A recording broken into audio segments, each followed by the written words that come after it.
আর প্রকৃতপক্ষে এই যে আওয়ামী লীগ একটা ফ্যাসিস্ট দল হিসাবে চিহ্নিত হয়েছে, এদেরকে রাজনৈতিক দল বলা যায় কিনা? আমি যদি স্বাধীনতার পর থেকে দেখি, আমার হিসাবে অনেকেই বলবেন, এবং এই প্রজন্ম এখন বলতে বাধ্য হয়েছেন,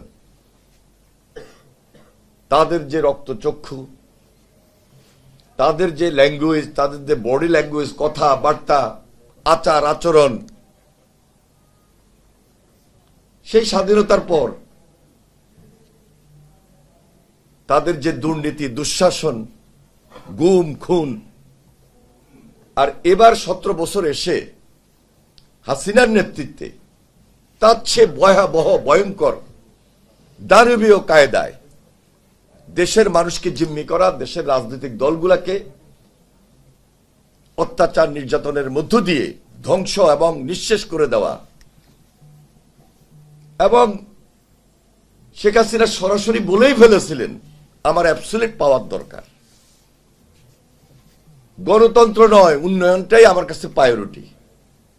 তার মানে দুর্নীতিটা তার কাছে প্রায়োরিটি, দেশ তার কাছে প্রায়োরিটি নয়। অন্যান্য রাজনৈতিক দল, রাজনৈতিক পরিবেশ, সাধারণ মানুষের স্বাভাবিক সাধারণ জীবনযাপন তার কাছে প্রায়োরিটি ছিল না। পাওয়ারটা অ্যাবসলিউট ছিল, প্রায়োরিটি ছিল। ফ্যাসিবাদ এখান থেকেই জন্ম হয়েছে, এভাবেই ফ্যাসিবাদের সংজ্ঞা নির্ণয়িত হয়েছে। কোনোভাবেই রাজনৈতিক দল হিসাবে আপনি তাকে বলবেন যে 47 সনের সেই রাজনৈতিক দল স্বাধীনতার পর এটাকে আর রাজনৈতিক দল বলা যায় কিনা?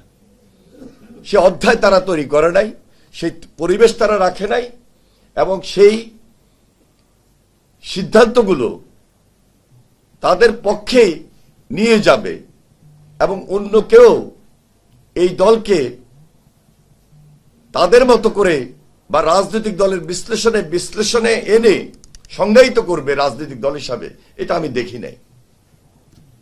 এই ধারাবাহিকতা নিয়েই আমাদের রাজনৈতিক নেতৃত্বে বেড়ে ওঠা। আমাদের বাংলাদেশের মানুষ সবসময় সংগ্রামী, বীরের জাতি। ন্যায়, নীতি, আদর্শ আমরা সবসময় এই আন্দোলন, এই সংগ্রাম, এটা নিয়েই তো আসি, এটা নিয়েই থাকি, এবং বিভিন্ন কারণও আছে। এই সব কারণ এখন ব্যাখ্যা করতে গেলে অনেক সময় লেগে যাবে, কারণ স্বাধীনতার আগের পরিস্থিতি, আগের প্রেক্ষাপট আর পরের প্রেক্ষাপট সবকিছু কিন্তু হিসাব নিকাশের। এমনিতেই তো বাংলাদেশ স্বাধীন হয় নাই। স্বাধীনতার সময় ভূমিকা কি, কার ভূমিকা, কোন ব্যক্তির ভূমিকা,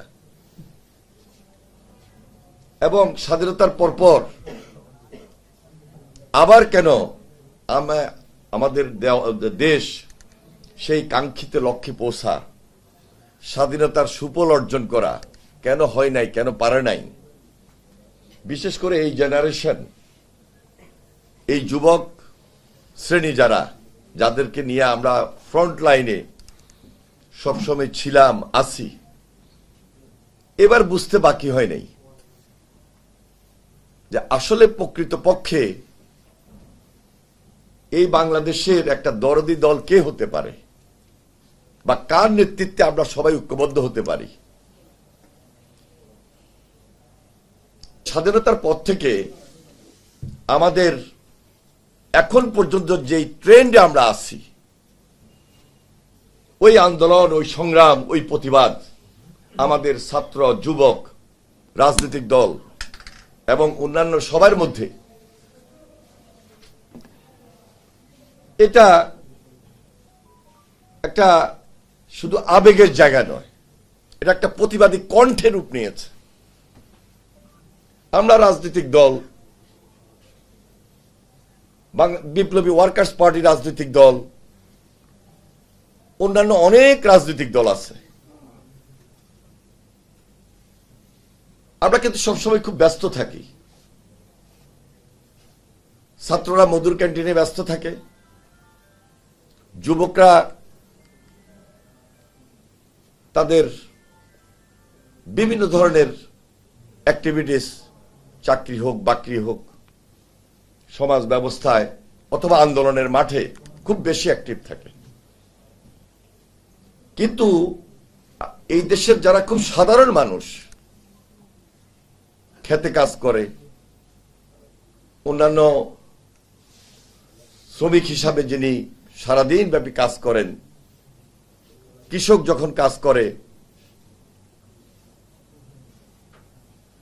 এই সাধারণ মানুষগুলা বিকালে কিন্তু সবাই একটা চায়ের দোকানে একত্রিত হয়। আজকে এই স্মার্টফোনটা আমার হাতে থাকে ঠিকই, কিন্তু এই মুহূর্তে স্মার্টফোনটা আমার হাতে নাই। আমরা এত বেশি ব্যস্ত থাকতে হয়। কিন্তু কথাটা এই কারণে বলছি, আমার সাধারণ মানুষ আমার চেয়ে বেশি এই মোবাইলটা দেখে। তারা আলোচনা করে, তারা সমালোচনা করে, তারা আমার চেয়ে বেশি সচেতনমূলক কথাবার্তাগুলা প্রকাশ্যে বলে ফেলে।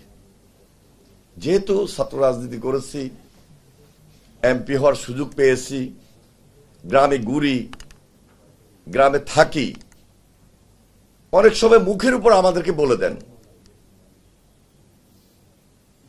কারণ এদের মধ্যে সাহস, মনোবল এবং প্রকৃত ন্যায় নীতি নিয়ে কথা বলার হিম্মত আছে, মনোবল আছে। আমি লক্ষ্য করেছি আমাদের বাংলাদেশে অনেক রাজনৈতিক দল, অনেক রাজনৈতিক দলের ব্যক্তি, আমরা অনেক সময় কথাগুলোকে সহ্য করতে পারি না, ধৈর্য ধারণ করে রিসিভ করা, অ্যাবজর্ব করা। এটা ইদানিং কালে আমাদের কাছে মনে হয় যে খুব বেশি এমন যে সঙ্গে সঙ্গে আমরা রিয়্যাক্ট করি, সঙ্গে সঙ্গে আমরা আরেকজনের বক্তব্যটাকে কাউন্টার দেওয়ার চেষ্টা করি। এই যে একটু অথেন্টিক নিউজ, যে একটু পর্যালোচনা করা, নিজেদের মধ্যে আলোচনা করা, এই জিনিসগুলো কম হচ্ছে।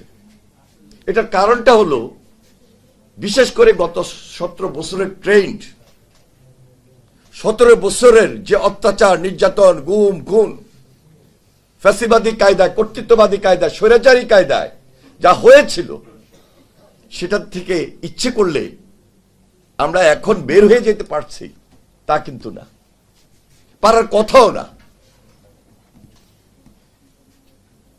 যারা বাংলাদেশের বাহিরে অথবা আমাদের খুব ইয়াং জেনারেশন রাজনীতির সঙ্গে খুব বেশি সম্পৃক্ত না, অনেক কিছু ছোট বয়স হলেও দেখে আসছি। রক্ষী বাহিনীর অত্যাচার খুব সচক্ষে কাছের থেকে দেখার সুযোগ হয়েছে। 72, 73, 74, 75 এগুলো আমাদের চোখের সামনে দেখা।